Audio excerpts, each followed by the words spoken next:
welcome to the show. Glad to have you with us on a rip-roaring Wednesday. Ready to knock Vince out of his little junior cage in his basement there. How are you today, Mr. Dario? Okay, officially we don't have to go too far. I was going to say, busiest day of the year at my other job. Let's just put it that way. And not for the good reasons. Okay. So, yeah. Well, leading up to a break, that kind of stuff. It didn't force you to delay the show an hour, so. This is true. That has happened in the past. That is a good point. I don't know if maybe, officially the busiest or not, but I get the point. So it was fun. It was good. I bet. It is it's Wednesday, and that means Mailbag Day. Yes. On the show. We're going to kind of do things a little bit differently, though, today, since we had a Marcus Freeman press conference. Yes. We've got a lot of mailbag questions already in the YouTube chat. If you're filing in, you can post your questions there. We had a Marcus Freeman press conference, though, this morning, and so we've got a ton of Marcus Freeman audio that we're going to play and hear and talk about and all that kind of stuff. So we're going to do that in the first hour of the show, and we'll do mailbag stuff in the second hour of the show in lieu of rapid fire. Nice. Tonight, since we've got so many things to get to. It's a packed rundown of audio. I mean, it really is. It's going to be a challenge for you to keep it all organized. I felt like it was one of the better press conferences in terms of really, just a lot of meat on the bone. About sort of things to talk about, especially since we've only got the one full practice under our belts and a partial viewing as well, and we're not going to get anything until next week. Marcus Freeman came out, and so there were just I felt like a lot of good topics covered, player-wise especially. A lot of I think fans always want to know what's going on with this player, what's going on with this player this time of year. So I felt like it was really good from that aspect. So we've got a ton of stuff. We probably won't get to all of it today, so whatever we don't talk about today, we can use on tomorrow's show as well. So love that. We got that going for us. Love it. So like I said, we're going to save the bulk of the mailbag stuff for hour number 2 of the show, but one of the mailbag questions is about one of the responses to a question that Marcus Freeman had today. So I felt like let's just go ahead and kick off the whole show with that. Okay. Tie two things together. And so we'll have a mailbag question that ties it, and we'll hear the comment that is being referred to in this question, and then we'll kind of just go from there. What do you think? I think that sounds like a lot of coordination. I'm glad you're in charge.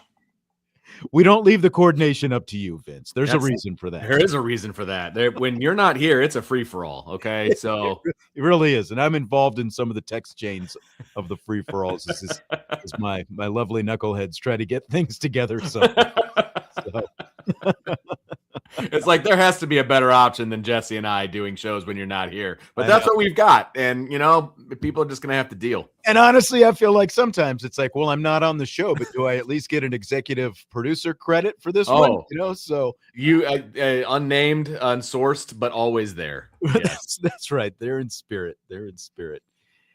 So let's just go ahead and get into this. Domer Grizz on the Champions Lounge, on the Premium Champions Lounge, asked this question. He said, the difference was stark in Coach Freeman's press conference answers to your question about receivers and the other question about Will Black. I asked about Micah Gilbert and Cam Williams and their progress this spring. Okay. He says, Domer Grizz says, Freeman lit up talking about Will Black, but even though you asked specifically about Cam Williams, his only reference to Cam was Cam's getting better in a 1 minute and 16-second answer about Coach Mike Brown and all the other receivers. He says, I know Brian Driscoll has shared that Cam is looking better in practice, but based on Coach Freeman's answers today, scale of 1 to 10, how likely is it Cam Williams is to see any meaningful playing time this year? Ooh. Before we answer that, let's hear the response. So, like I said, I asked specifically Micah Gilbert, Cam Williams. These are two guys who have been in the program for a couple of years. What's their progress look like this spring? And here is Marcus Freeman's response to that. think, shout out to Coach Brown and the job he's done in recruiting and developing. And he's done an excellent job of attracting the right guys to this program and really creating a great relationship with them and getting them to trust them. And now they're practicing and playing at a high level. It's good to see Micah back out there, after an injury-plagued 25 season, and he's making some plays and he's competitive. I mean, he would make a lot of those plays last year. Cam's getting better. Logan Saldalte's getting better. And you're seeing, Mylan Graham out there and doing some really, really, really good things. JG is working back into play. He had a hamstring early in spring ball, but he's working back into play. And the young guys, right, for some of those guys that just got here in January, I remember, at the end of practice, Devin Fitzgerald. They started screaming Larry, that's why I said it. But Devin made a heck of a catch right there on the sideline. And, Bettis and Burris, they're all getting better, and they're all making plays when the opportunities come into them in practice. And they all got room for improvement like we all do. So, but really pleased with the recruiting and development of that room. Okay, so there is the response from Marcus Freeman. By the way, Mylan Graham, Jerome Bettis Jr., Devin Fitzgerald all had highlight reel catches that were shared by Notre Dame's social media accounts, Notre Dame football social media accounts today. So again, Vince, the question was about Micah Gilbert and Cam Williams. Now, I did preface it by saying there's, room looks a lot different now than it did a couple years ago. But he ran with that part of the question. What's the progress of these two? Yeah. Now, he did at least mention their names in there, but it definitely stood out to me, the way he answered it, the way he talked about other things rather than those two specific guys, really. What do you think? That worries me. Obviously, it was very much the definition of a word salad when it comes to answering the question. And he has gotten so much better at that over the years of him being the head coach. He used to be brutally honest, and now we're approaching word salad territory. A little more salads. That's right. Yeah. And, but to be honest with you, it worries me because my interpretation of it is if he was super excited about both of those guys, he would have talked about both. Would have been very effusive about at least. Yeah. So that worries me a little bit. I mean, I could be wrong, maybe I'm reading too much into it. But it does worry me a little bit. I mean, that's how it felt to me. It's like we're talking all about basically all the other young talent in the room, where he mentions Fitzgerald specifically, and he mentioned even Saldate and all these dropped a few Burris and Bettis and all these guys. Exactly. So again, the question from Domer Grizz was, scale of 1 to 10, how likely is it that Cam Williams sees meaningful playing time this season? I mean, if I'm going on that response right there, I think I've got to put it at a 3.5 or a 4 at best. My gut was at 4 when I saw the question and I heard the answer.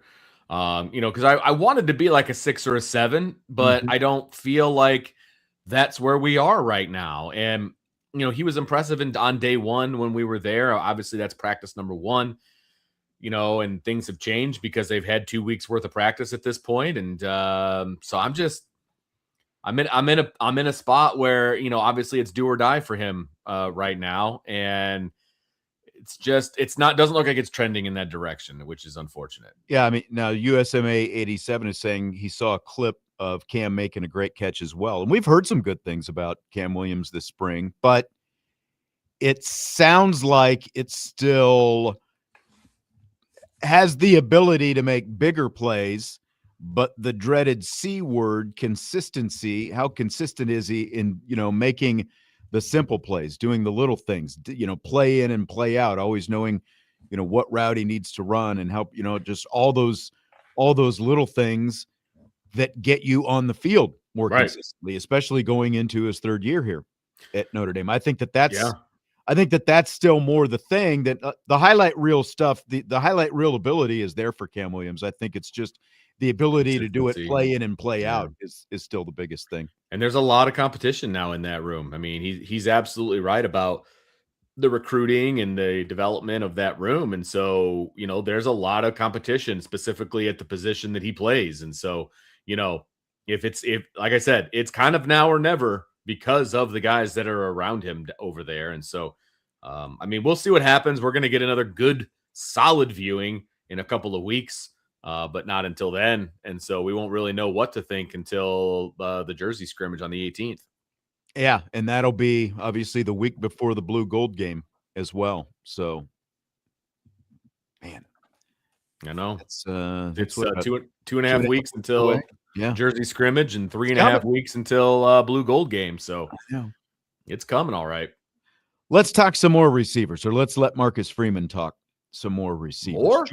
Jordan Faison. What he's seen from Faison this spring after Faison gave up lacrosse. He'd been playing lacrosse the last couple of years at this time, but he has given up lacrosse heading into his senior season, focusing on that sport. So how has he looked? Yeah, I've never seen him in a spring, so it's hard to compare what he can do in a, given that he would be here in the spring and has previous experience. But he committed to the football development thing, and again, it shows where his mindset is and how much he wants to continue to develop to reach that full potential. But he's as solid and as consistent as any person on our team, and his leadership, the way he's able to help those young guys. This is invaluable time for him, right? And that not just the physical aspect, the mental aspect, the leadership aspect. This spring ball is important, and to have him here is going to help him get closer to reaching that full potential, but it's helping our team too. So there you go, Jordan Faison. I don't know if there was anything specific that you could really pull out of that. I mean, I don't know what he looks like usually in the spring. He hasn't been here to see him. So. Yeah, I mean, look, I think that for him, obviously he was very more pointed in his praise for Jordan Faison than he was for Cam Williams and Micah Gilbert. So that says something. True. But at the same time, I mean, having him here at spring is a luxury. I mean, he hasn't had that before. And he has, based on what we saw when he showed up, on the first day, he's transformed his body. Like, he's a football player as opposed to a lacrosse player. And it shows, you know what I mean? And I think that's going to be the biggest difference, is not only, being on the field for more reps and having leadership opportunities with the football team and all of that. That's all important. Don't get me wrong. But just the dedication in the weight room to be a wide receiver as opposed to being a lacrosse player at the same time is going to pay dividends, Yeah, and I mean, it's easy to heap the praise on Faison because he was their leading receiver last year. So he's already shown that he can do it. These other guys are still trying to show that they can, that they can do it. And I a year from now at this time, it's just crazy to think that, like, it just feels like yesterday that Jordan Faison was this lacrosse player who was running around out there catching our eye in fall training camp. And now he's going into his last year. It's just nuts. But I think a year from now, after he, shows even more improvement in this upcoming season and more production and everything else, he's going to be talked about going into the NFL draft. I don't know to what level. I don't know exactly how high he's going to rise, but he'll be talked about by NFL draft guys as in, look, he split time playing lacrosse his first 3 years at Notre Dame. So there's still a lot of upside there. Yeah. Those kind of things I think are going to be the conversation with Faison a year from now as he gets ready for the 2027 NFL draft. And I do think that he's a guy who's going to end up being drafted somewhere mid-round, at worst. Well, I mean, look, if CJ Carr has the year we think he's going to have, just the natural progression of things, a couple of wide receivers are probably going to have a good year as well, and Jordan Faison is right in position to be one of those guys. He already has a relationship with CJ Carr. That's very clear. And so somebody's going to take a flyer on Jordan Faison. Like, there's no doubt in my mind, because, I mean, you look at the position that he plays, the manner in which he plays it, there's a lot of guys you can point to in the NFL right now that are having a lot of success playing the exact same way. Somebody's going to take a chance on Jordan Faison. I have no doubt. He'll go to the combine and he'll probably test through the roof because of the kind of athlete that he is. And again, that's going to even pop like he could be a guy who shows up at the combine and runs a blazy, 4.3 something 40 time. And then all of a sudden, maybe not to the extent of Jeremiah Love or even Xavier Worthy a year or two ago, but like he could be a guy that everyone's buzzing about coming out of the combine because I think that, again, with his athleticism and the speed that he's already got, and then he has a little bit of time to recover and prep for the combine, I think he'll probably test through the roof. And then you add the numbers that he's probably going to put up, receiving and returning. And don't forget that, right? If he's the primary punt returner, that kind of a thing. And so he's got some opportunities to make some highlight reel plays that people will talk about. And of course, we know he's going to be a good interview and all of those things as well. And so, he's got a chance. We'll talk about this obviously a year from now, but like he's a guy who could sneak on into day 2. And I think so too. I think that's where I place him right now. I would right now I would put him as a day 3 guy, but if everything happens the way we think it could happen, I think you could see him as a day 2 guy. And I think that would be huge for him. Oh, absolutely. Yeah. Especially considering the path that he took from high school quarterback to two-sport guy at Notre Dame, walk-on guy, himself into a walk-on receiver who turned himself into an NFL wide receiver, basically 100% as an athlete coming out of high school. Yeah, absolutely. All right, one more on receivers. I also asked about Salty Virginia Peanuts' favorite guy, Jaden Greathouse, because we know he was all banged up last year, had the hamstring injury, came into camp this year, not quite 100%, but when we got to see him in a little bit of a dose last week, looked pretty solid. I asked Marcus Freeman if Greathouse has that old explosiveness back. He is, he's out there, man. You know why Jaden Greathouse has been a huge playmaker for our program, and we just got to continue to be smart with his return to play. And we can't just go from 0 to 100, and we all know that, and he knows that. He wants to be out there every play, but we got to be smart with his progression back. But he is just a playmaker, explosive, smart, tough. He's really, really good. I mean, sounded pretty good. The things really, you want to hear. He's really, really good. Yeah, really, really good. I mean, we know he's really, really good, but is he really, really healthy? Like that's the biggest question mark right now. And if he is really, really healthy, I think he will be really, really good, and I think they're going to give him the benefit of the doubt. They're going to give him opportunities to make plays, and they're going to give him opportunities to play, period. Because again, as we said before, a lot of talent in that room, and it's going to be very easy to get Wally pipped, I think, if he can't get himself back on the field. Yeah, because, that's exactly right, because there is just so much talent sitting in that room right now, and every time you turn around, there's another highlight on social media from a different one of those guys. Oh, you're right. Tommy wants to know if Jaden Greathouse should just change his name to just Jaden House. Ouch. I think that's a shot at Salty too. I don't know. I mean, it felt like to me like Jaden take it to the house, that kind of thing, like he housed one. Oh, there's a lot of options going on there. There's a lot of possibilities for play-by-play guys like you. If he takes one to the house during the blue gold game, I expect something from you in that realm. All right. Okay. So just put it out there. Have to be ready. Be ready. We were talking about Greathouse on yesterday's show, and I think the first thing, obviously, the minimal thing that he's got to show, because we know about the ability, the skill, the speed, the explosiveness, everything else that he has. He's just got to show that he's healthy, 100%. First and foremost, and show that he can be a productive receiver. And we were kind of talking yesterday about what would be an adequate basic expectation for Jaden Greathouse. And I said basic expectation somewhere in the vicinity like 45 to 55 yards and 600-700 yards. 45 to 55 receptions and 600-700 yards. I think that would be great because I do think, with CJ Carr, he's going to spread it around. I don't know that there's going to be one guy that's just has astronomical numbers. I mean, I think at least one guy will get over 1,000 yards, that kind of a thing. But, if he is the number 1 guy, great. If he's the number 2 guy, great. If he's the number 3 guy, great. Like I'm good with all of those.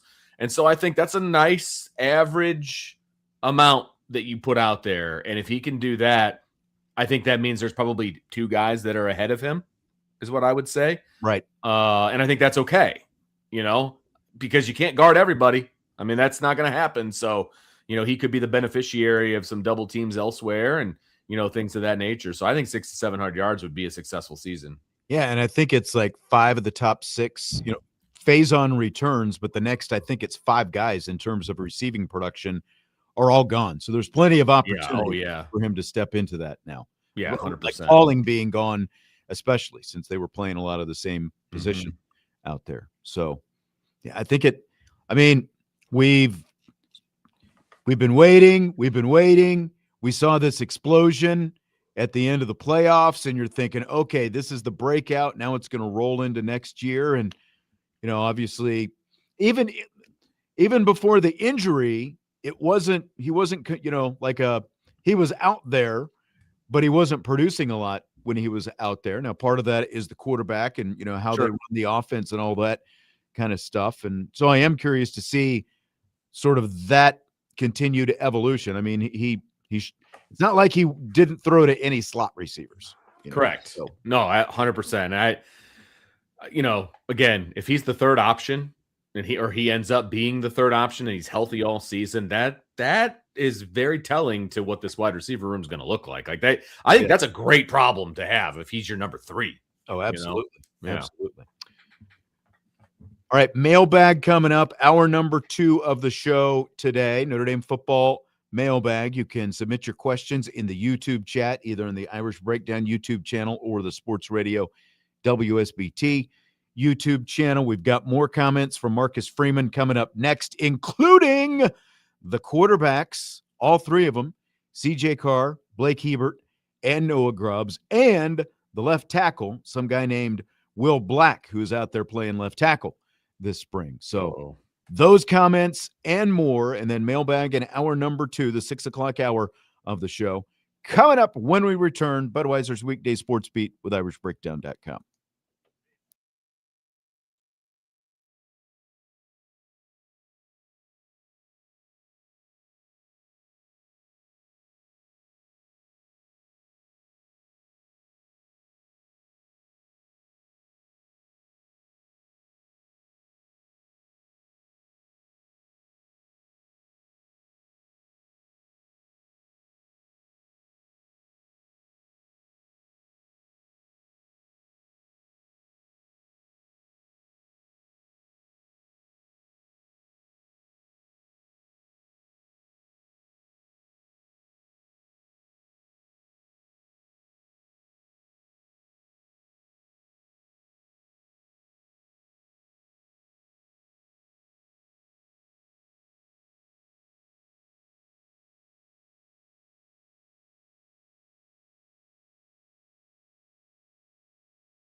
We continue Budweiser's Weekday Sportsbeat with IrishBreakdown.com. Mailbag Day. We're typically answering Notre Dame football questions in hour number 1 of the show on Wednesdays. But because we had a Marcus Freeman press conference today, we're listening to and reacting to, discussing some of Marcus Freeman's comments from his press conference today. And we're back at hour number 2. I love it. Oh, that's great. There was a lot of adjectives in there. I was good. I guess, wasn't there? I mean, that's your job. You paint the picture, and you certainly are painting the picture for what we got going on here. I love it. Flipping around different metaphors left and right. Love it. I'm still in basketball mode. Right. Like, I don't know what to do without a basketball game. Nothing to describe now. It's so weird because you go from just basically being on the road, it feels like, all the time, from feels like January all the way through March. I mean, just on the road, schedule's crazy. And now you're just here. It's nothing. That's right. And it's wild because I am sleeping more at night. And I bet. Sleeping a little deeper, a little longer. Yeah. Because I was thinking about it just today. Actually, it's like, oh, wow, today's Wednesday. A week ago, we were getting ready to fly to Texas. That's true. Such a whirlwind, but great, obviously run at the end of the season. That's when it gets fun is obviously in March and to be able to, for them, obviously, and, Neil Ivey and the team to pick up a couple of big wins like that back to back against Ohio State and Vanderbilt. Like those are the kind of fun games. Yep, exactly. Top 8. I mean, making it to the Elite 8, that's a special season, no matter how you slice it, and especially with the way everything went down. Yeah. So, but hey, I'm happy that you're back. So I'm sure you are. I'm sure, for Vince reasons, you're very happy that I'm back. So happy, so happy. Vince is like, this is fewer shows that I have to try to cobble together now. Hey, you were instrumental on the back end, pumping it full of rapid fire questions, helping out Jesse the same way, super helpful, super awesome. But now it's more regimented. It's okay, I know when I'm going to be on, and we can kind of plan and do some things. That's true. That's all. That's true. Good to have stuff like today. Yes. We have Marcus Freeman filling us chock full of content today. Let me ask you this, because you and I have been following the team for a long time, right? And I don't remember him doing kind of a midway press conference in the spring. It's usually at the beginning and at the end. That's kind of it, right? I don't either, actually. Okay. And they've definitely switched the schedule up a little bit this year, because I don't remember it being on Wednesdays this regularly. Okay. Every Wednesday, it feels like there's something this spring. Not that that's good or bad or whatever. It's just they've and I agree. I don't remember, because last year it felt like we got one. We got the typical, going into spring press conference. Right. Felt like we got something maybe going into the blue gold, right before the blue gold game. Was it something a week, after spring finally wrapped up? That's we got right. something a week or a week and a half or something like that after spring practice actually completely wrapped. Yeah, because that was so last year was weird, obviously, because of the run and all that stuff that they went on. And then did he do a press conference after the Jersey scrimmage? I feel like I'd have. That's what I'm thinking. Felt like there was a immediately right after, right? They came off the field and did a press conference. If I remember right. Yeah. Yes, and then because they also had a couple. Remember, they had a couple of kind of quote unquote almost secret practices after the blue gold game, and so that was kind of a weird addition to the schedule. And so last year was just hokey. It was just the way everything went down. But having a press conference on April 1st, when we don't have the blue gold game till the 25th, and then we had the beginning of spring way back, it's just weird. I'm happy because we got a lot of content, and it was nice to be able to kind of get his feelings on where he's at kind of midway through spring. But just kind of odd. I'm happy odd. But yeah, I agree. We'll take what we can get at this point, right? Yeah. It's kind of what it comes down to. Yep. All right. Well, CJ Carr, when he spoke with the media, I believe it was last week, he mentioned that he's kind of experimented with some throws, like doing some no-look passes and, various things like that. And Marcus Freeman was asked today if there's kind of a balance between trying some of those new things in practice and just running the offense as it's intended. And here's what Freeman said. If you don't try them, right, you're not going to know if you can do them and try them in the game. I remember, I'll get back to CJ, but I remember Jeremiah Love doing stuff like that in practice, and you go, okay, I haven't seen him do that, and really being intentional about working different type of moves in practice, and then all of a sudden you see him do it in the game. And so we have to give our guys a little bit of freedom, right? Not to be silly. We're not going to give them freedom to be silly, but to, okay, if CJ throws a no-look pass and you know what, and maybe it's incomplete, it's okay. Don't rip his tail because he tried to do something intentional to make him and our team better, right? It's a fine line. We can't be silly and goofy. But if we're trying to do things to really help us as individuals get better and help our team, you have to allow them to do that. Like, I don't want our guys practicing or playing with fear. I say it all the time. The worst thing that's going to happen, your coach is going to yell at you. That ended more abruptly than I thought it was going to. I thought it might say. I love that comment, though, at the end. Yeah, I did too. Because that is the definition of how quarterbacks played under Brian Kelly. And I hesitate to bring up Brian Kelly, but it's just as a comparison, quarterbacks played not to turn the ball over. They played not to make a mistake, right? You were recruited basically to play in the Brian Kelly box. Yes. Is how you were. That's 100%. That's what he was doing. And basically Marcus Freeman saying, you can't play that way, man. Like, you're never going to be able to achieve what we want to achieve if you play that way. I want you to not play scared. And when you do that, sometimes you make mistakes, you know what I mean? But he wants the guys to make mistakes in the spring so that the mistakes are limited when they get to the fall, which, my goodness, makes an awful lot of sense to me. I think you test your limits in the spring as much as possible. Yep. and figure those things out. And then you know where to sort of reel it in. It's like, well, I did that in the spring and it did work, or I did that in the spring and it bombed miserably. So there's no reason to do that again.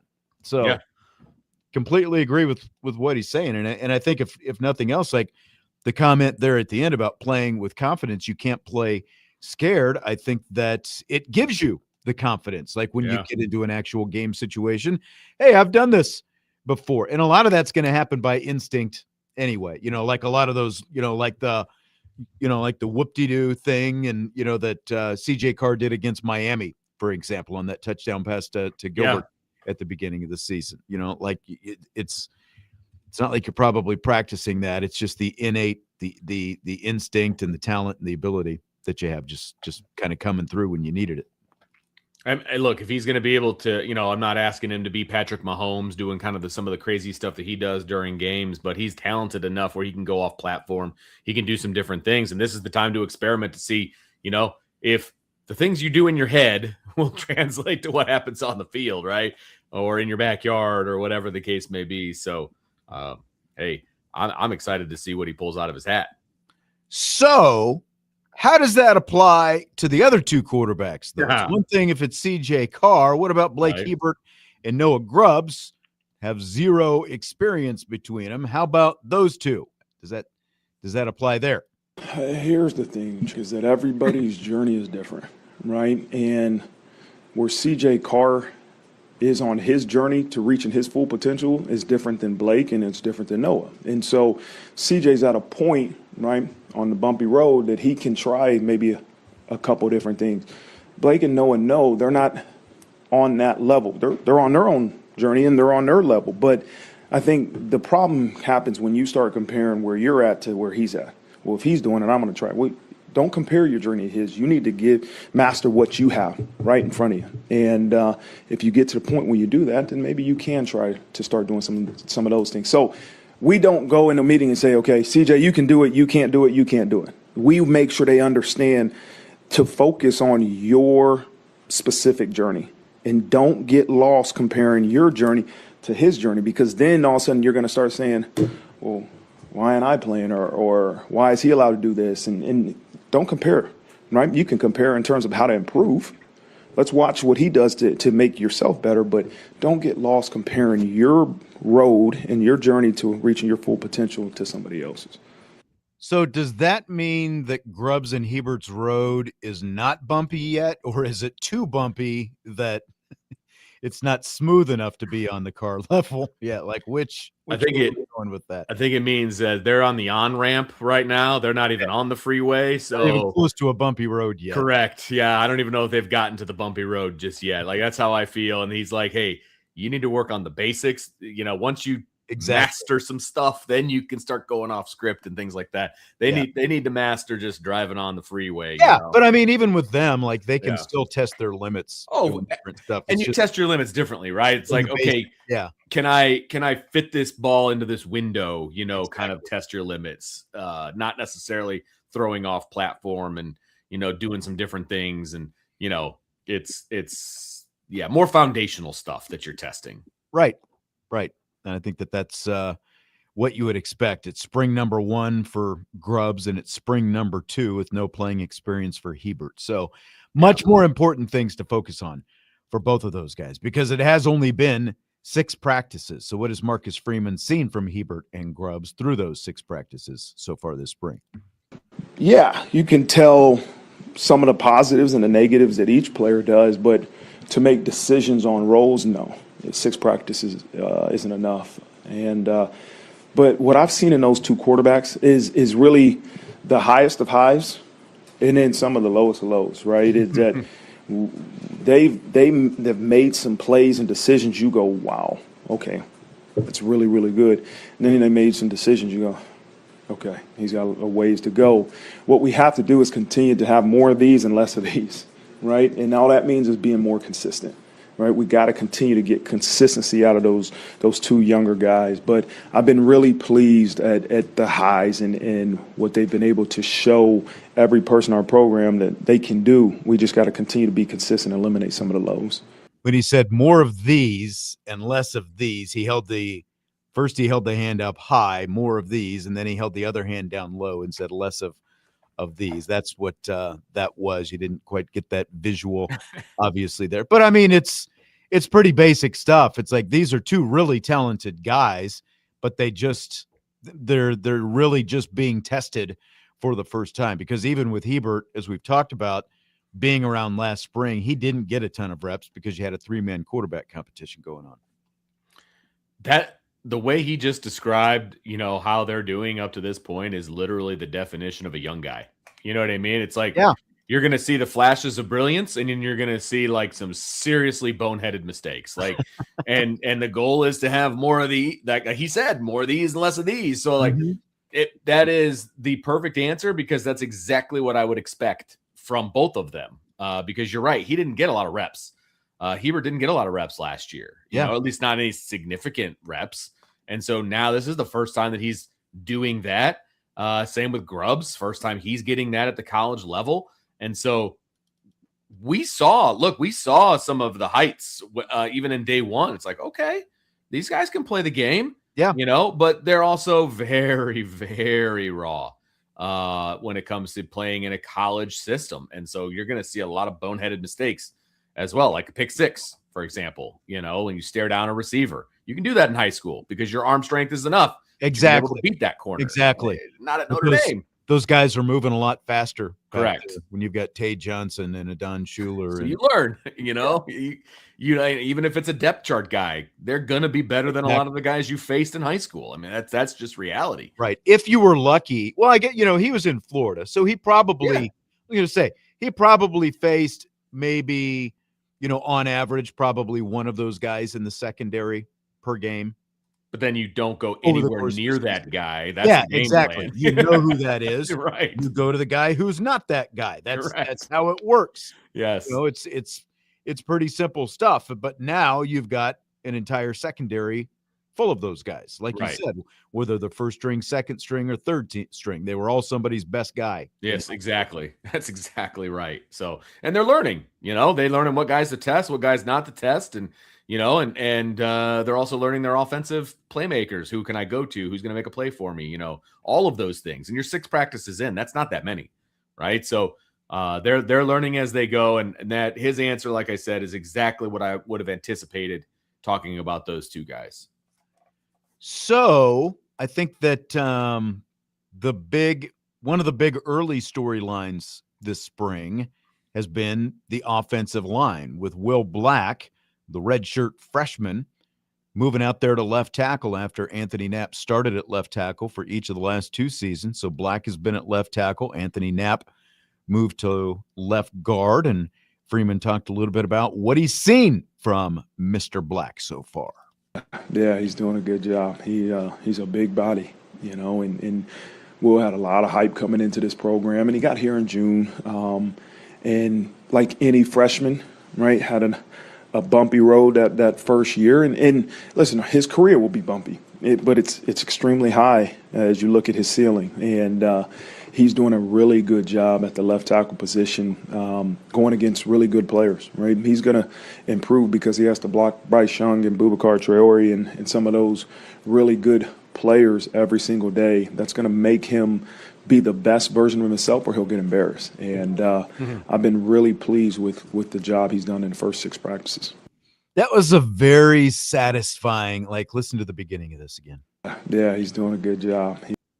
He was very happy. I can hear the smile on his face. Exactly. That's what I was thinking, the same thing. The teeth. And I didn't watch the press conference, obviously, but you can hear the smile. He's just it's when you talk about one of your best players. It's like, yeah, man, he's good. That's exactly right. And remember, they said, look, Anthony Knapp is a good to really good left tackle at the collegiate level. We have to have a reason to push him inside. Give us a reason to do it.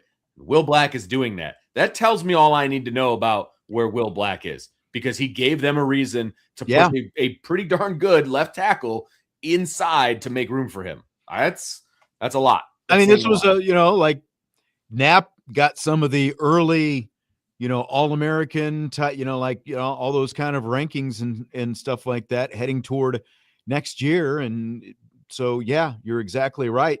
Will Black, like a lot of guys, had the recruiting profile and the ranking, and that made people, I think, even a little bit more antsy to see him early on. And it's kind of hard for some of these guys to how things have changed, huh, Sean? Back in the day, so to speak, true freshmen didn't play on the offensive line. I know. Those guys were all 5-year guys, every one of them, And now it's well, he's not playing the first year, he must be a bust. Right. It's crazy. No kidding. Yeah. Oh, and I agree with what DCAP is saying. He is a true left tackle. There's no doubt about that. Yeah. No doubt about it. Much more true left tackle than Knapp was. Knapp was kind of, forced into that situation because of need, because of numbers, and did a good job. We gave him a hard time, and it wasn't even really his fault. It was more he's playing out of position. He's going to make mistakes, as a true freshman, and he got markedly better as the season went on his first year, and then obviously throughout his second year. So, again, it's not a knock on Anthony Knapp. It's just he did what he was asked to do, and he ended up doing it at a high level. And I just think that there was more upside to go to the next guy. And there's more upside for Anthony Knapp at left guard as well. You're gonna see some dominant play from him as a left guard, and allowing obviously Will Black to take over at left tackle. They're gonna run a lot to the left side. It's gonna be fun to watch. We got there's a question or two in the mailbag about offensive line that we'll get to in the second hour. So we've got that coming up when we begin the mailbag in hour number 2 tonight. A little more from Marcus Freeman about the rest of the offensive line this spring and kind of what that looks like. We've been pretty consistent with who's with the ones and the twos. Obviously Will, and then you have Knapp at the guard and Otter right now at the center. Gerby at the right tackle, and then Sully at the right guard. And so I say that because each group has done some really good things, but there's consistency in the groups, right? You're not playing musical chairs within the groups. You've got your guys with the ones and with the twos. Now we're moving some guys, like Matty Augustine's playing little tackle and a little guard with the twos, just so he can be ready to play at any position. But I've seen a lot of improvement, right? A lot of really good execution and communication, right? Being able to recognize what you see, that's so important, right? To be able to recall the things that you see your coaches are telling you to communicate, that gives you an opportunity to have success when you play offensive line. And that's in the run and the pass game, right? There's tells all over the place. But if you don't communicate, then you're not going to be able to execute it. And so I've seen a really, really good job of the guys communicating, executing, and really protecting CJ really well. I mean, I think it's what you expect because the way they've recruited at that position, there's no reason that everyone shouldn't be looking great, honestly, is there? No, not at all. And I think it was also a little bit telling when he basically said we got Otter at center for now or something like that. And you know, obviously he's keeping the spot warm for Craig. Yeah. And obviously, hopefully Craig can stay healthy all year because I think he is an elite center. But look, this line is going to be really, really good. It's going to be really, really good. Even if it's Joe Otting and Sullivan Absher at center and right guard, they're going to be really, really good. So I'm excited to watch this line mature and grow and all of those different things. And it's going to be a strength of the team. There's no doubt about it. And he also threw in there at the end how they're protecting CJ. I like that comment. You know, it's obviously specific to pass pro and things like that. They're going to be throwing the ball a bunch this year, you know, and they're going to need to protect CJ. So if they're being able to protect CJ against the defense that Notre Dame is putting on the field right now, that's a good sign. Good sign. Really good sign because you're playing more good versus good right now. Ones versus ones. Decaf asking Knapp's measurements. He is 6'5", 304 pounds is what he is listed at coming into the spring. And Will Black, by comparison, I believe is 6'7", 315 pounds. Correct. So he's got some inches and he's got some pounds. And that's why Marcus Freeman was like, he's a big man. Like, there's a reason for that smile permeating through the soundbite there. All right, couple more comments before we wrap up this first hour of the show with some comments from Marcus Freeman and get into the mailbag in hour number 2 today. Nolan James, a guy who is getting a lot of the snaps with the running backs right now because of the limited numbers at the backs. And this is a guy with limited experience, but Freeman was essentially asked to compare and contrast Nolan James and Aeneas Williams. Other than height, they're different, right? Like Aeneas, as you saw in 2024 and in certain times in 2025, he's a guy that you see him motion out of the backfield. You can do some things in the pass game. Complete back, does a lot of really good things. And Nolan, quick. He's a quick jitterbug, but he's powerful, right? And maybe it's the stature that he has, but he's got great vision, great feel. He's tough. He comes from a wrestling family, you know, so I like that. And but he is a really good player, and we noticed that last year, right? When he got his reps in practice or even in the games, we said Nolan James is going to be a good player, and he's showing it right now. Jitterbug. That wasn't the word I was expecting to hear. Go ahead, Vince. I think it's funny because the first thing out of his mouth was stature, right? Uh-huh. If you look at Notre Dame's roster, they're both listed at 5'10", and Nolan James is listed at 212, and Aeneas Williams is listed at 210. Really? Yes. So I wouldn't think that. Like, no, maybe it's because, like, to me, when I look at Nolan James, he runs more upright than other guys in that room. And so maybe that's why, to me, like, he looks a little bit longer than Aeneas. And Williams, obviously, he looks a little thick, like carries himself, a little bit like he's a little bit more rocked up looking, I think, than Nolan James. So that's amazing. I know, right? They're both listed at the same height and almost the identical weight because 2 pounds. James just looks a little bit longer to me when I watch him. I know, it's kind of wild. So and the fact that that's one of the first things that Marcus Freeman said was stature. I just thought that was interesting because I was like, wow, I wonder what the difference is. I was like, oh wait, there is none. So there's basically none. Or at least based on the roster. I mean, I assume it's accurate, but anyway, but what I will say, you said jitterbug. And watching Nolan James in that first practice, like the kid can move on a dime, left to right, east west, as they say. Like, that's obviously, and I didn't get to see that. Yeah, I've seen very limited snaps of. He can move, and it's fun to watch. Like there was a couple guys he left hugging air in that practice. And granted, it was just helmets, but they were they were getting a little physical, that kind of a thing, wrapping up, like that kind of deal.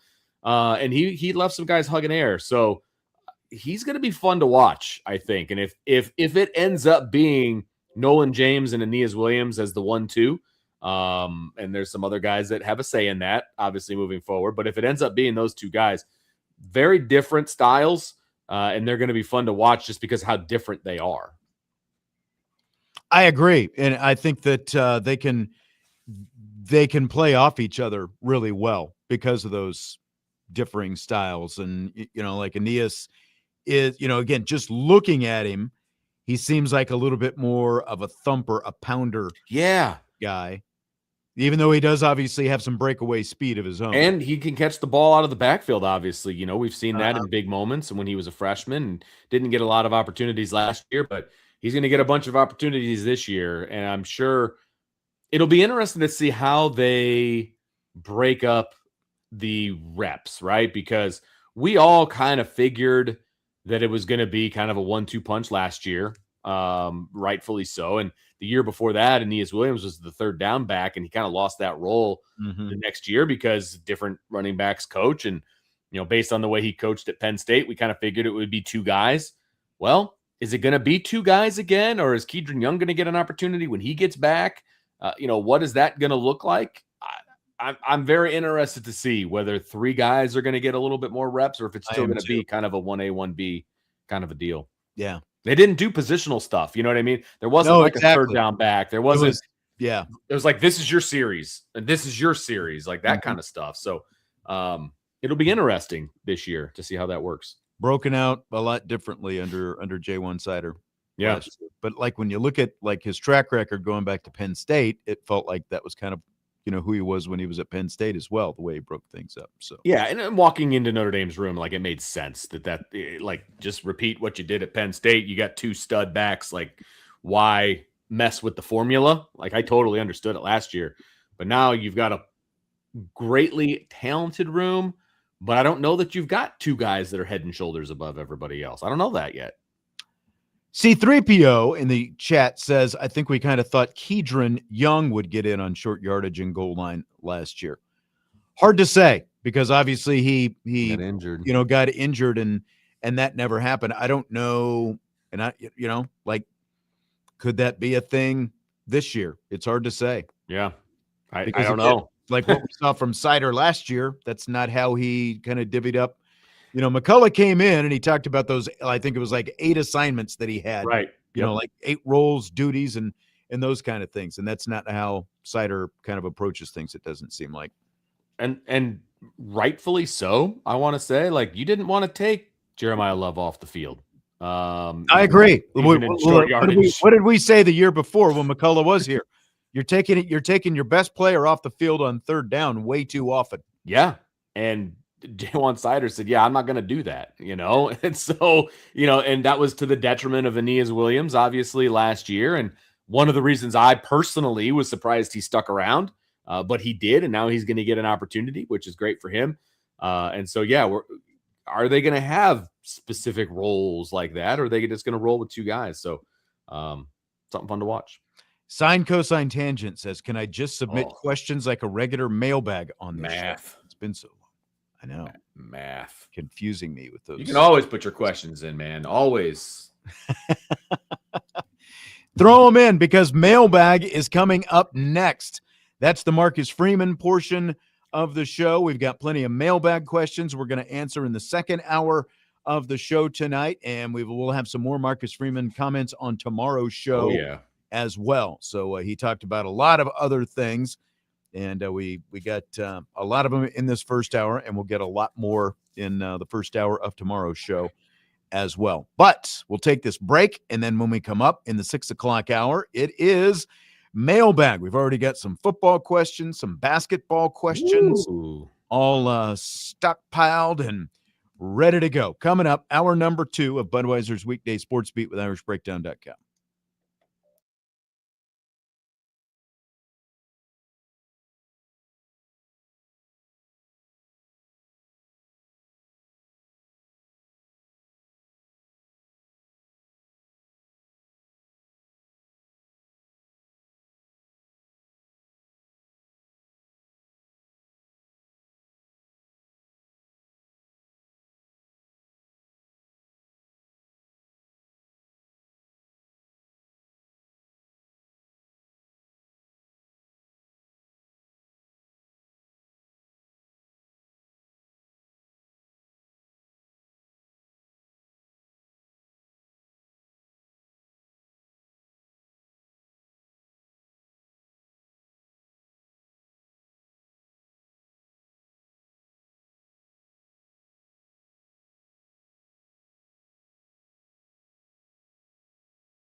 It is hour number 2 of the show.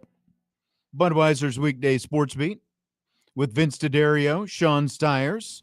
This is typically rapid fire, but again, the show a little bit different format tonight because it is Wednesday, and Wednesday is always Notre Dame football mailbag day on the show. But because we had a Marcus Freeman press conference earlier today, we spent the first hour of the show listening to, reacting to, talking about, however you want to put it, Marcus Freeman questions today. Vince, I have a question for you. This is April 1st. Did you get caught up in any April Fool's Day type shenanigans today? I did not. I understand there was a bunch of stuff on social media, but thank goodness I was too busy to even look because I'm sure I would have been gullible to something that was put out there. Actually, now that you mention it, I did get gullible on something. So somebody put out a thing that looked very much like what Notre Dame puts out about a 10-year contract with Notre Dame and Sacramento State. Home and home for 10 years. And I'm like, did you retweet it? No, I didn't. I know, but I was like, that doesn't seem like something they would do. And so I went to the Notre Dame, Twitter, and I didn't see it on there. And I was like, 10 years, man. I'm like, yeah, exactly. I was like, I don't think that's right. But they did a good job. It looked like one of the normal, visuals that Notre Dame puts out, but it obviously wasn't. And now that you say it, I was like, duh, it was April Fool's Day. So like that completely went over my head. I'm glad that Jesse texted this morning because I wasn't even thinking about what day it was. He said, there's a lot of stuff out there already. Be careful. Yeah, he's like, don't fall for it. Yeah. It's a good call. And I didn't think about it before 8 o'clock. So that was a good thing. Yes. So I was thinking about it as soon as he said that, but I was not thinking about it at all before that. No, me neither. And I felt like people were playing jokes on me at work today, but I don't think they were. So it's one of those days. Some other people fell from it. USMA 87 says he's only 90 miles from Sacramento. So he fell right into that one. Yeah. Like I said, man, it looked, I'm going to have to find it for you and send it because it looked legit.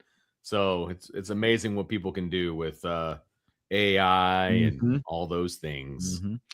All right, mailbag time. Get your questions in the mailbag. We've got them on the Premium Champions Lounge. We've got them in the YouTube chat. We will answer some. Tommy Toughnuts asks, which side of Notre Dame's offensive line will pull more in 26? Left side or right side? I mean, isn't the answer strong side? That the strong side was the right side in that movie on offense. It was left side on the defense. That's right. So it's like who's the most athletic? What's the most athletic side? So that would be the side that is pulling. Who's more athletic, Anthony Knapp or Sullivan Absher at this point? And that's what it feels like to me. Like if we're going to go, but because he also asked what's individual offensive lineman pulls the most. I mean, it just feels like if they're going to pull that. I mean, I don't think you want to pull from the same side all the time, but at the same time, Knapp feels like the swiftest footed guy out there. Yeah. I like that answer. That seems like if you were going to slide a wager in, like he seems like the guy that you would slap it down on. It's like a team answer. I like that. We'll work as a team on this one. Yeah. I like it. Okay. Salty Virginia Peanuts, as always, slides in a lot of recruiting questions. We'll see if, and I don't know if you have any feel for him, but he also says, Sean Stiers, Mr. Blue Ribbon, what do you do to ensure that you are recognized at Marcus Freeman's press conferences as you were today?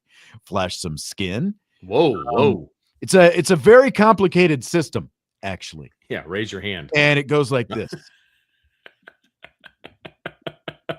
Raise your hand, twiddle the fingers. Yeah. A little bit. That's pretty much what it takes. You just have to make sure that you're in eye shot. Yeah. When Sarah's looking up at the crowd. And that's why I've sat in different seats the last couple years. And actually I was fairly consistently in one.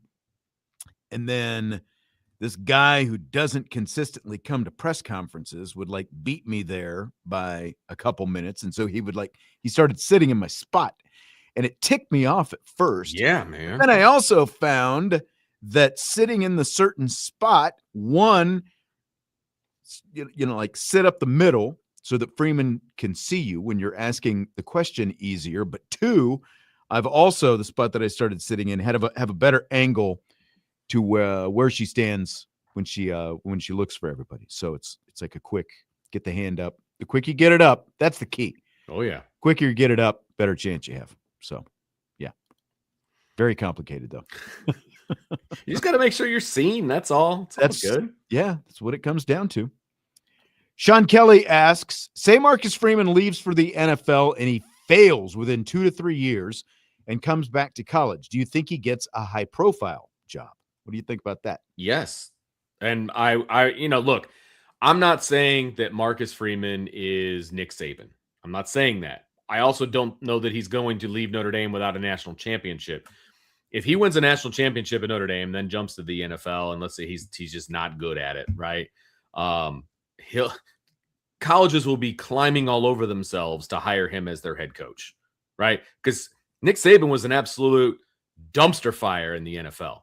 It was awful. I mean, come on, people have to remember. I know people don't want to remember what happened when he went to Miami, but it was awful. No, but like Steve Spurrier was also right awful when he went to the NFL. Great call. There's a long list of college coaches who haven't panned out. Correct. It's still a very short list of college guys who've made the jump to the NFL who have succeeded.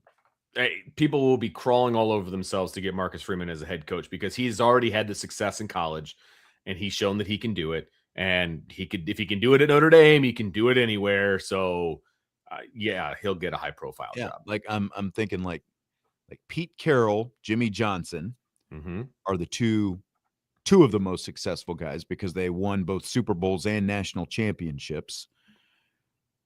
After that, I'm sure there are some other guys, but I'm trying to think, when was who's the last college guy who made the leap who succeeded? Like, do you have to go back to Pete Carroll? I was going to say Pete Carroll, I think might be the guy. I guess Harbaugh, but like he went back and he did go to a Super Bowl with the 49ers after leaving Stanford. So that counts. And obviously he won a national championship in college. It's yet to be seen. I thought he'd have a bit more success in LA Chargers than what he's had so far.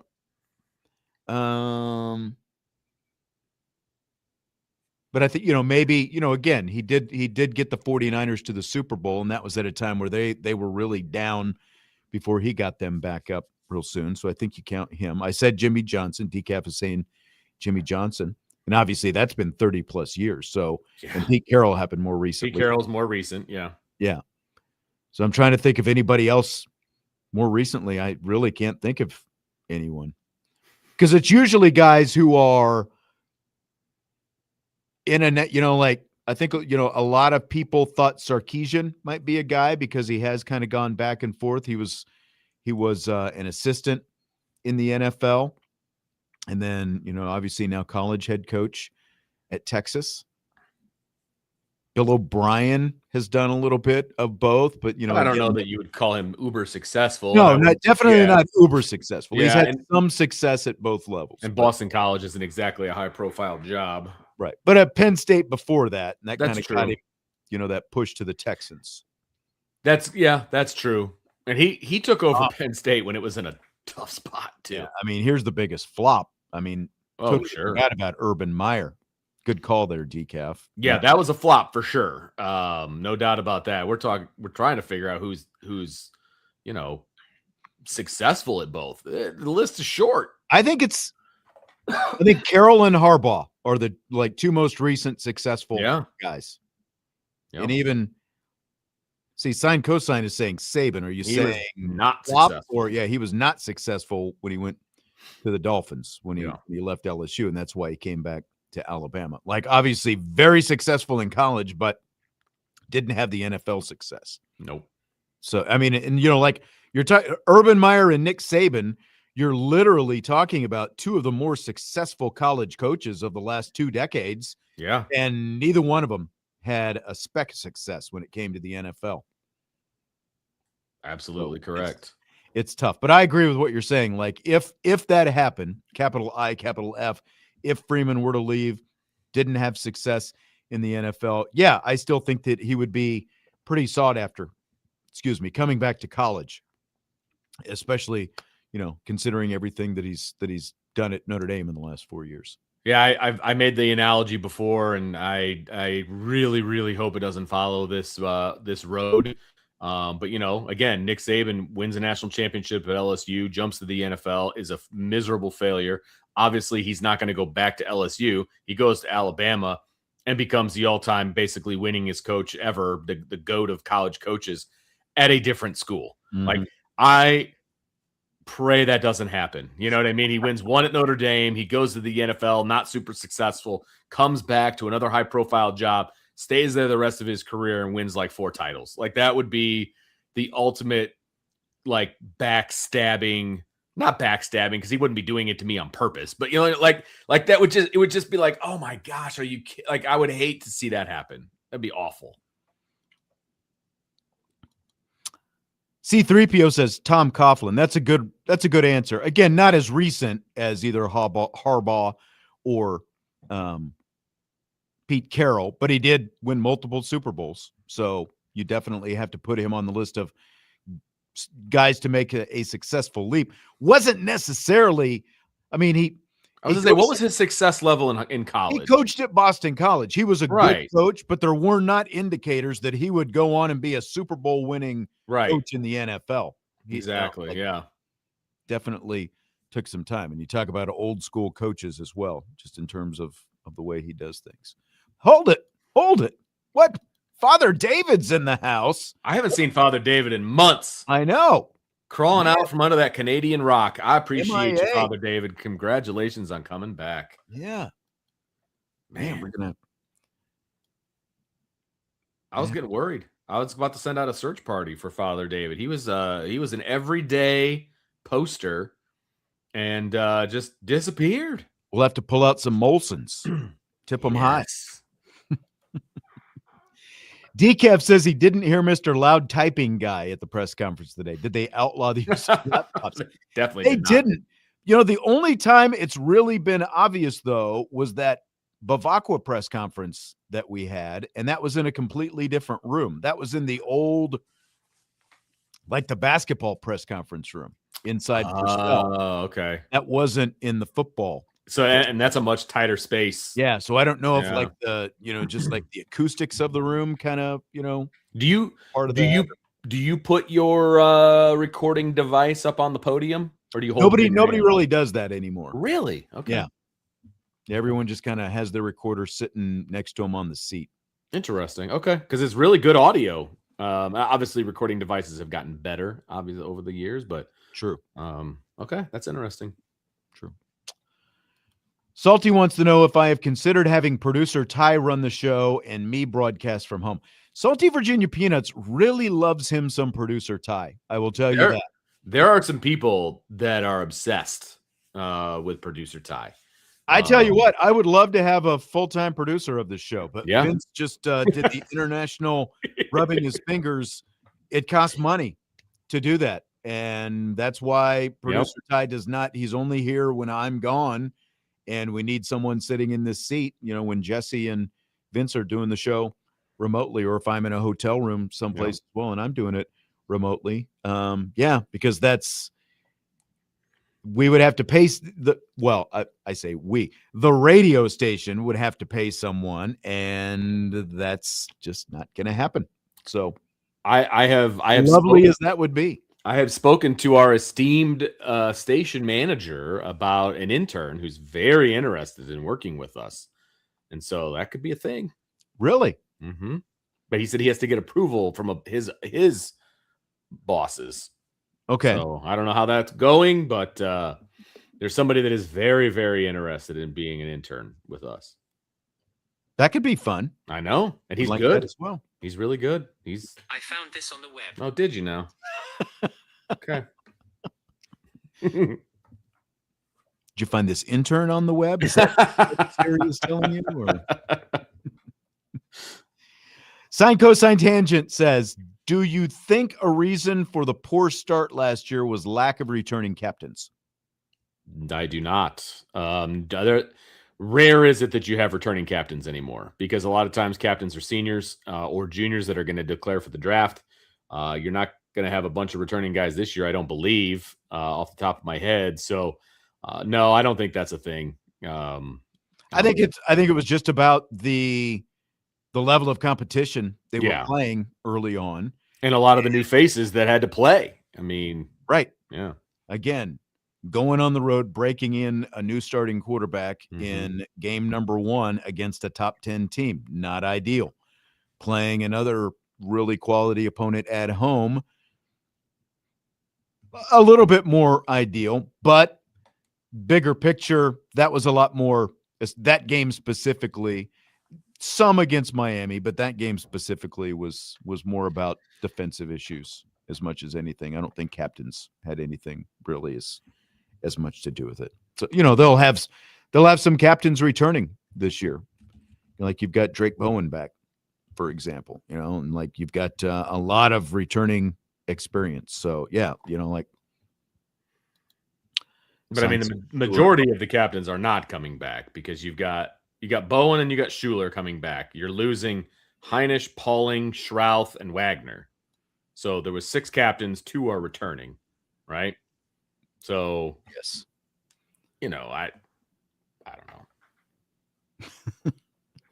All right, we've got some basketball questions in here. Oh, I'm excited about that. Baseball questions in here. We've got some recruiting questions in here. And Renee, by the way, says he's got a gift for me if he meets me, and he made it.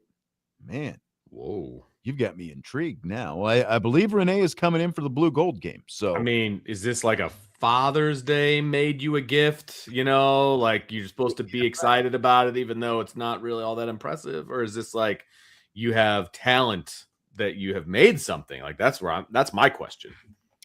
Sign, cosine, amended to say lack of player leadership. I still don't think it's about the leadership. I think it was much more about experience level and the combination of the new defensive coordinator and trying to get things figured out defensively. I think it was the defensive issue. The defense was an issue. I mean, look, the offense scored 40+ points against Texas A&M. Like that should be enough to win the game. Yeah, and the defense hadn't found their stride. We'll just say it like that. Week 2, so that was a problem. Yes, excellent point. Let's take our final break of this show, and then we'll be back to finish up the mailbag. We got a lot of good mailbag questions still to come with Vince D'Addario, Sean Stiers, Budweiser's Weekday Sports Beat with IrishBreakdown.com.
We're getting ready to wrap up Budweiser's Weekday Sportsbeat with IrishBreakdown.com.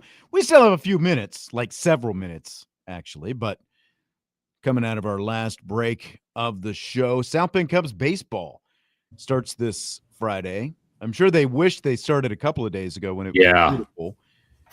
But we're kind of like, we're April now, so we're riding this wave. It was beautiful a couple of days ago. It was decent still yesterday. It's garbage today, but it's supposed to be warm once again tomorrow, I see. So. Well, I mean, I think warm is relative. I mean, it's supposed to high of 44 today, high of 71 tomorrow. This is the roller coaster that we're on, basically. There you go. You know, and do you miss the days when you were coaching baseball at this time of year when you had to be a weatherman and keeping your eye on? It's not just coaching baseball. It's like, what's the weather going to do? Am I going to have a game? Are we going to practice in the gym? Are we going to practice? What's this going to look like? Well, and then you make a call as to whether you're going to be outside or inside or have a game or not have a game. And then the forecast, changes instantly, and it's like blue skies and sunny, and you're like, are you serious? We could have played. What is it's I was just talking to the assistant athletic director at Penn because they had to move some games around and things, and then she's like, yep, I had this radar and I had this radar, and you become a professional weatherman. That's what you do in the spring. Good times. It's northern Indiana in the spring, man. Prime example, 30-degree difference in the high from today to tomorrow. Exactly. 30 degrees. It's crazy. All right, let's get into some more mailbag questions. Some of these came from the Irish Breakdown Champions Lounge board. Purple and Gold has a slew of basketball questions, a mix of questions. UConn. Where does UConn's win over Duke in the Elite Eight rank for you in the all-time March Madness finishes? Well, I mean, I don't have a chronicle in front of me of all of them, but I would say top 10. You know what I mean? I mean, off the top of my dome, we talked about Duke, Kentucky the other day. Yeah. I think that's got to be there. You got the Valpo win. Bryce Drew. That's one of the first ones that comes to mind. Bryce Drew. Yep. 1998. It actually seems like it was longer than that, but they inbounded that ball with 2.5 seconds. Left. They got it all the way up court, had two passes. That was a well-designed play, and he canned the three. I mean, I'm going to tell you one that doesn't get talked about enough, but of course, to me, it means a lot. 2008 in the national championship game, Kansas. That's the Kansas one. Yeah, I knew it. Memphis. Yep. Mario Chalmers hits the three-pointer as regulation expires to send the game into overtime, and that was the game where Rose was at the free throw line. He missed the free throw for Memphis, so a three allowed. He hit the second free throw. The three by Mario Chalmers gets it to overtime, and Kansas was kind of in foul mode the last 3 or so minutes of regulation and got it there. But that was a big one. Tyus Edney, do you remember that one when UCLA Tyus Edney dribbled the ball, drove it the length of the floor, and got the layup at the end of the game. They inbounded with under 5 seconds left, and UCLA ended up winning by 1 point. They went on to win the national championship. That was another big one. I know there was a big shot by a UConn player to win the national title a few years ago. I believe there was a big shot against Michigan State. That Michigan State had to win the title. I say not that long ago. Doesn't feel like it was that long ago, but I believe the shorts were long, and so that means it was probably 25 years ago. Yeah, that's right. Chris Jenkins for Villanova in the national championship against North Carolina. Yeah, so there's a lot when you sit down and start thinking about it. But look, that shot the other day was big. I would put it top 10 right now. Father David, we don't recognize this around here. He says Hakeem Warwick's block to lock up the win for Syracuse over KU. That wasn't a shot for one thing, but I guess you can say big finish anyway. But yeah, I think that shot the other day is going to rank right up there, especially when you look at it. It was an Elite Eight game. UConn was down by 19 points at one point. And, the way they stole it and the way it finished, I turned it off by Braylon Mullins. I turned the game off, Sean. Did you? In the first half, I was like, because I really wanted Duke to lose badly, because for obvious reasons it would have helped my bracket, that kind of stuff. And they were just dominating. And I was like, this game is over. Why do I want to put myself to the misery of watching the rest of this game? So I was like, I'll find something else to do. Yeah. And then I come to find out, amazing finish. That's what I get. Okay, so the follow-up question, what does the win say about Dan Hurley as a coach? Alternatively, what does it say about Jon Scheyer? Well, Dan Hurley's on a heater as far as, winning and all of those things. Like he's a really good coach, and he's continuing to keep UConn in the elite. They're a blue blood program. You can't argue it. They've won too many national championships to even have that discussion, and he's keeping them there. That's what it says about Dan Hurley. They've had 3 different coaches win national championships in this century, including Hurley. So, because the next question was, given UConn's continued success over the past 20 to 25 years, is it fair to say they're a blue blood in the company of Kentucky? Oh, Duke? yeah. I think you have to. Absolutely. And and they have, they have absolutely, Indiana is, they're not sniffing that right now. No. UCLA is not sniffing that right now. And 25, 30 years ago, those were both programs that I think everyone definitely considered blue blood status, but neither Indiana nor UCLA is on that echelon now. Not even close. I mean, UConn has trumped them very much so. Yeah. Over the past 20 years at this point. And and what does it say about Scheyer? Look, I don't think he's been on the job long enough for us to make, definitive, statements about Scheyer. That's where I'm at. Look, Duke was the number 1 seed, obviously, in this tournament. He's doing a pretty darn good job. And one bad decision by a Duke player at the very end of the game prevented him from going to the Final Four. How was that his fault? Yeah, and the differences, there are a couple of different differences. One, Jon Scheyer has still been to 2 Elite Eights and a Final Four, and he's only in his 4th year as a head coach, and he's still Marcus Freeman's age. There you go. A little bit 1 or 2 years younger than Marcus Freeman even. Obviously, there's a huge shadow, just to be at that level is something for a guy like him, because it's essentially – like the Niele Ivey and Muffet McGraw thing when you're talking about Scheyer and Coach K at Duke, that's where they are. And so, the goal at Duke is obviously win national championships, but Dan Hurley is in his 50s, and he's in his 15th or 16th year as a head coach now at his second program.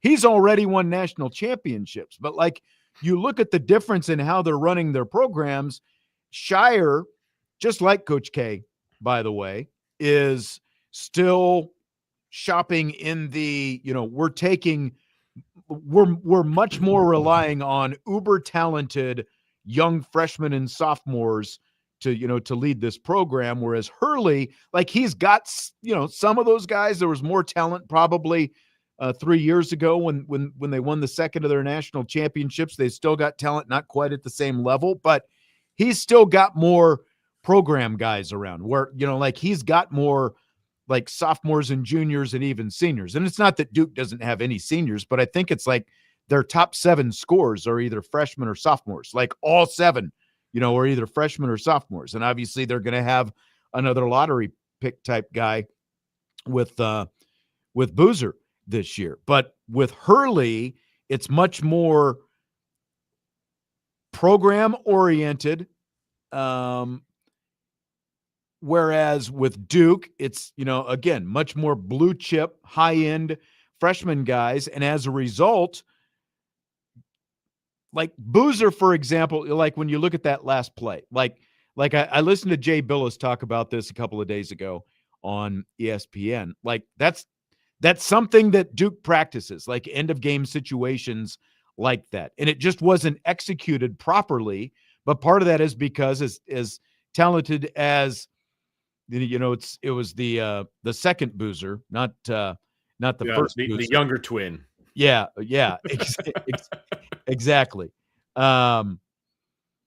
But it just Caden Boozer. I couldn't think of his name. Cameron Boozer is the one that's going to be, drafted higher. Caden Boozer is the other one. But so it's something they practice all the time.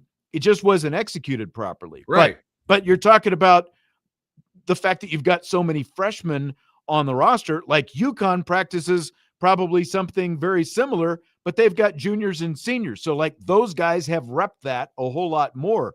And so because Duke is relying much more on these ultra talented freshmen, that's just something that hasn't, even though they rep it, they haven't been repping it for 2 and 3 years. They've repped it for part of 1 year, so that's really the difference in the programs, the experience of one coach and still the relative inexperience of the other. And you're relying on different kinds of players to get it done also. Perfectly said. Agree with it all. Okay. So let me see. Was there one more? Oh, so then Purple and Gold also says Notre Dame logo, the sport-specific leprechaun logo recently released. Your thoughts on all the sport-specific updated leprechaun logos? He says his thoughts, while not offensive, if something isn't broke, ... I don't think you're in favor of the sport-specific logos, are you? Yeah, to be honest with you, I'm okay with it. It's interesting the 4 sports that they chose to highlight in the first year. I will say that. When you think about merchandising, the golf guy makes sense because who doesn't want to buy a golf shirt and all the golf paraphernalia, I suppose. So they did what? Football, basketball, hockey. It's a good sport to market to, right? Exactly. Because there are so many guys who'll go out, guys and women, women as well, obviously. 100%. Go out and buy it and play golf with your, leprechaun golf logo on. Yeah. So they did football, they did basketball, obviously the 2 high, revenue sports, and they did golf and they did hockey. Interesting choices. I'm okay with it. It's fine. It's something fun that they can do, I suppose. They apparently have spent so much time on each one of these. I took the Notre Dame one and I took a thing and I made a Hillsdale one in 5 seconds on AI. You know what I mean? I don't know how creative it is per se, but okay, it's fun. It's something that hadn't really been updated in a long time. This is true. And they're kind of putting a little bit more modern spin on it. And they the honest and maybe, kind of critical eyes saying, well, you're just trying to make money. Well, everyone's trying to make money today. Is there anything wrong with making money? I don't think so. But it's something different, it's something new for fans to put in the wardrobe, whether it's a shirt or a hat or whatever else it happens to be. I think people are always looking for something new and something different. And I kind of like it personally, so I've got no problem with it. Yeah. I don't have a problem with it. I think it's fun, to see what they're going to come up with next and, that kind of a thing. And, again, I like the pullover, the green pullover you had with the basketball guy on it. Okay, yeah. Cool. It looked good. You know what I mean? So, okay, let's roll. I said it on the show the other day. I think it was Jesse and I kind of want the golf leprechaun on a towel for my golf bag. I'd be down with that, Yeah. So we'll see. Why not?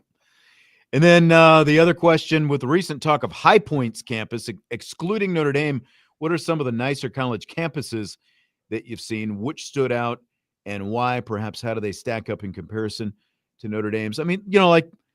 Duke's, for example, a little bit smaller even than Notre Dame's, but a very traditional kind of the old buildings and stuff like that. You have some of the quad look, and that's kind of cool.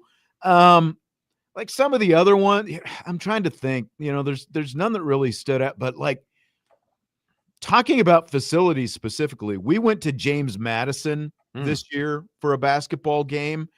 And I was really impressed. Now, granted, it's a private school, but, so that means they've got to do a lot of fundraising. The development, wing over there is working overtime.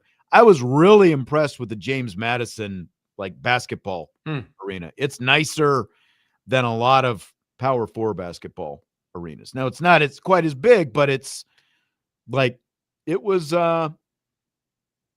it was nice. In the football stadium, I walked outside the football stadium. It's fairly nice. It's pretty nice too for a school that size and for a private campus. Salty says James Madison private. I don't think so. I thought it was. Is it not? I You got me. I was going off of you. I was like, yep, okay, cool. I don't know. As far as like, I just like those old traditional college campuses. I don't necessarily like the schools that are in the middle of a big city or, things like that. I just like the old school with a quad where you can go out and throw the football around, like that kind of stuff. Like that's the kind of college life and college campus that I enjoy. I will say that I am not super well traveled as far as seeing a bunch of different college campuses, so I can't really pinpoint one or the other. Salty is from Virginia, not to cut you off, but I did. Yeah, it is a private or a public university. I did not realize that, receiving funding from the Commonwealth of Virginia. So there you go. Okay. Improper assumption, but it's still nice. It's still nice. Doesn't take away from the niceness. Yeah. Salty says it's a public research institution. All right. There you go. Domer Grizz, what does Gino Auriemma do that Notre Dame coaches don't that has led to so much sustained success for UConn women's basketball? It has to be more than just success breeds success. What makes him so annoyingly good? Well, I wouldn't say Notre Dame coaches don't. I mean, look, they played in the national championship game multiple times. And, there was that stretch from, what was it, around 2011 up until 2019 where, like Notre Dame and UConn were going back and forth. I do think it's easy to forget that, they won a national championship last year, but they had a 9-year stretch in between national championships. They won one in 2016, and then they won one last year.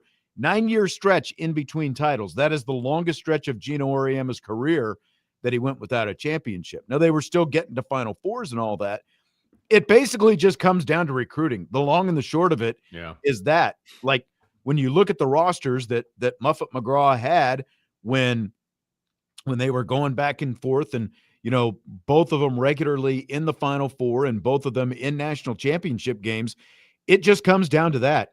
It's recruiting. And, that's how Muffet McGraw got the program to consistently year in, year out, a Final Four national championship type team. And that's how Auriemma has done it for as long as he has. Like, there were just so many years where he was just stockpiling talent there and other programs weren't touching it. Where Notre Dame was competing every year was when they were recruiting at the same level and getting those kind of players, the Enrique Agumbawales and Joe Lloyds and Jackie Youngs and Skylar Diggins and all those different kind of players. Like there was that stretch, really, like there was a reason that Gino Auriemma and Pat Summitt, when she was still alive, didn't like each other. One, they were playing each other every year, but two, they were competing for the same kind of recruits every year. And that led to, a lot of that back and forth. And that's part of,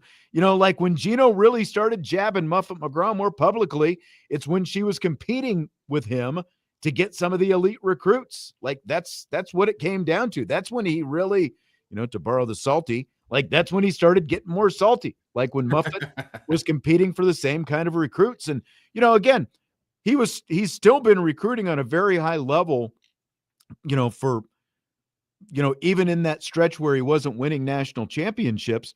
But with the transfer portal, like the difference between this year and last year's teams and those teams during that 9-year stretch is he has still recruited very well out of high school, but he is also, like, this year's team is just like, it is stocked because he's also hit the transfer portal and he just has an embarrassment of wealth in terms of the roster that he's got right now. But, like South Carolina, they turned into the national power that they are because they went out and they started recruiting and they were kind of able to take away some of those players from Auriemma. So he wasn't quite as elite and he wasn't winning national championships for a while, but it all just comes down to recruiting. That's the long and the short of it. There you go. I know I kind of went on a tangent. I love it, man. Bring it on. That's You can go on a tangent on Shooter as much as you want. It's fine. On Shooter. It's funny that you call him that. I'm just saying. Sloppy Joe says, yep, Gino wanted Caitlin Clark, didn't get her. He wanted Asia Wilson, didn't get her, kept him from winning more. Yeah, and I mean, of course he wanted Caitlin Clark. Yeah. Caitlin Clark wanted none of him. Like, think about the alternate history, though, if Caitlin Clark had come to Notre Dame. I know. Which she originally committed to instead of Iowa. Like what? Like how different the last 5 years would have looked. Man. Speaking of Notre Dame women's, how did that happen? Do you see that? Yeah, it's this little toggle up top here. I think I must have clicked something accidentally. See, it says show comments on stage at the very top there. Uh-huh. Oh, okay. Okay.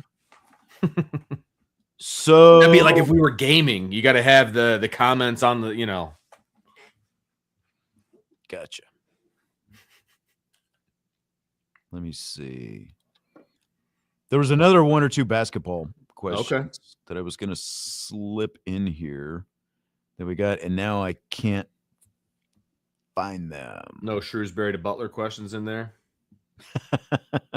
We passed that. Oh, there it is from Tommy. Way too early prediction for the ladies next year. Elite 8 or bust. Final 4. Man, that's I tough. mean, yeah, it's tough because as talented as they are, you got a ton of freshmen coming in the door. Yeah. Next year. Yeah. The roster is going to look completely different. I mean, a lot of talent, yes, but not a lot of experience. And so, KK and Cass, like we believe KK said she's coming back, but Cass has not made an announcement. Correct. If she comes back, then you've got 3 players with a lot of experience coming back, and so that eases up a little bit on some of the young people that are going to be coming in on the roster with all the boatloads of talent that we've talked about. But is that talent going to, project onto the floor and be ready to go come tournament time? You just don't know the answer to that. There's going to be probably some, early ups and downs once again as all of that comes together. But I think it's completely reasonable to expect that they will be competing for a top 4 seed next year, which means that they would be hosting first and second round NCAA tournament games instead of going on the road with, like expectations of minimally of a Sweet 16 with a chance maybe to get to the Final 4, because the portal is going to be a big piece of this as well. But, like they had the McDonald's All-American game last night, and Jenica Lewis, pretty good-looking shooter, their top overall recruit, the commit that they got relatively recently, back, I guess it was in February now, but she waited until like the late signing period to sign. She did one of those, I think we talked about it, did one of those, where like everybody in the school does their signing on the same day. So she was kind of waiting to do that, even though the rest of the recruiting class had signed in November. But pretty good looking shooter and a pretty good athlete as well. And then JC Abi, one of the multiple 6'2" players that they have coming in, had a pretty good looking game as well in the McDonald's All-American game last night. So a lot of promise coming. I'm excited about it. I mean, and I'm sure, Niele is disappointed that they lost against UConn, but once she has a few days and maybe a few weeks and, starts, okay, we got to turn the roster over, do all the things and get into recruiting and get into the transfer portal and blah, blah, blah. She's gonna be pretty fired up. I agree. We're going to have to wrap it up with that. We have come to the end of the road tonight as we wind things down. Good show, good questions tonight. We'll have more from Marcus Freeman on tomorrow's show as his press conference today. We have a ton more coming up tomorrow. We'll talk to you then. For Vince, I'm Sean. Budweiser's Weekday Sports Beat with IrishBreakdown.com.